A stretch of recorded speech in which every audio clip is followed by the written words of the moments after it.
From bankruptcy to revival, this is the incredible story of THQ. Stay tuned as we dive into the rise, fall, and epic comeback of one of gaming's most iconic publishers. I'm Professor Retro, and this is what happened to THQ.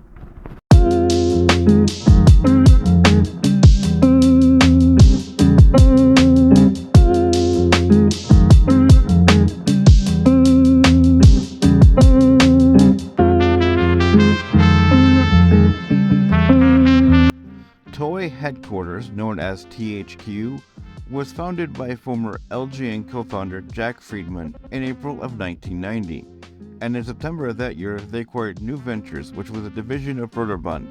In 1991, Trinity Acquisition Corporation agreed to acquire and merge with THQ in a reverse merger takeover. Basically, it was a stock swap worth a whopping $33 million, giving the shareholders 51.7% of their new company. THQ kept their name, and Friedman became president. Soon they acquired video game developer Black Pearl Software in 1993. They would use the Black Pearl name for their Sega games and Malibu games for their Nintendo games. In 1995, at the Consumer Electronics Show, THQ signed with EA to create games for the 8-bit and 16-bit consoles. Soon, Black Pearl would be used for their 8 and 16-bit games and introduced a new brand, Cocopelli Digital Studios, which was for the 32-bit market. 1997, THQ reincorporated as Delaware Corporation, and in 1999, they acquired San Jose video game developer Pacific Coast Power and Light, and then signed a deal to publish games for the Power Rangers franchise. As well, they made a deal with Codemasters to bring their titles to the handheld market. February 2000, THQ faced a class action lawsuit over a federal security law dealing with non-disclosure of material information, and in September that same year, THQ expanded when they acquired Violation, and then grew to have 11 more studios such as Relic Entertainment, Visual Games, Blue Tongue Entertainment, Juice Games, Chaos Studios, and Violation, all working in games for the next generation consoles and PC.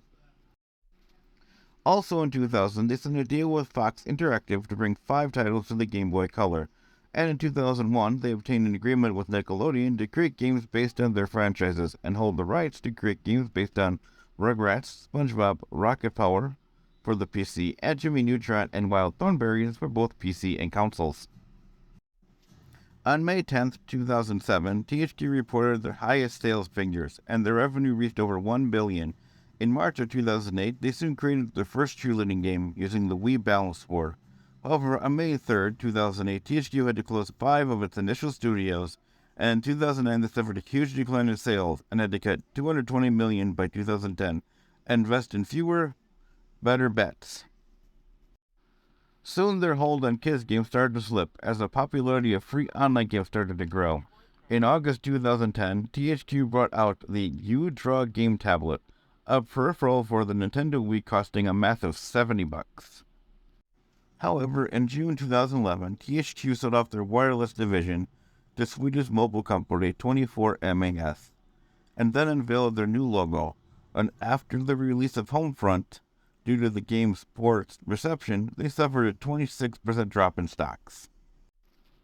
On July 27, 2011, THQ announced it was dropping the Red Faction franchise due to poor reception over Red Faction Armageddon.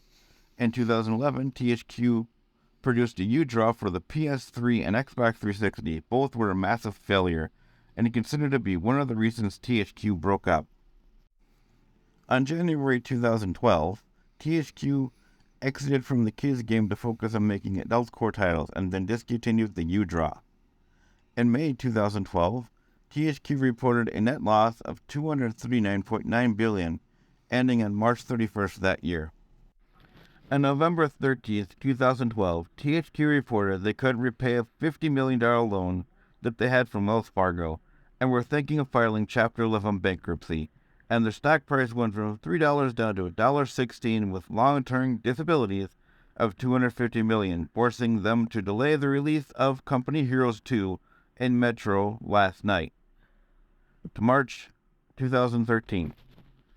In November 29, 2012, THQ teamed up with Humble Bundle to release the Humble THQ Bundle to try to raise more funds.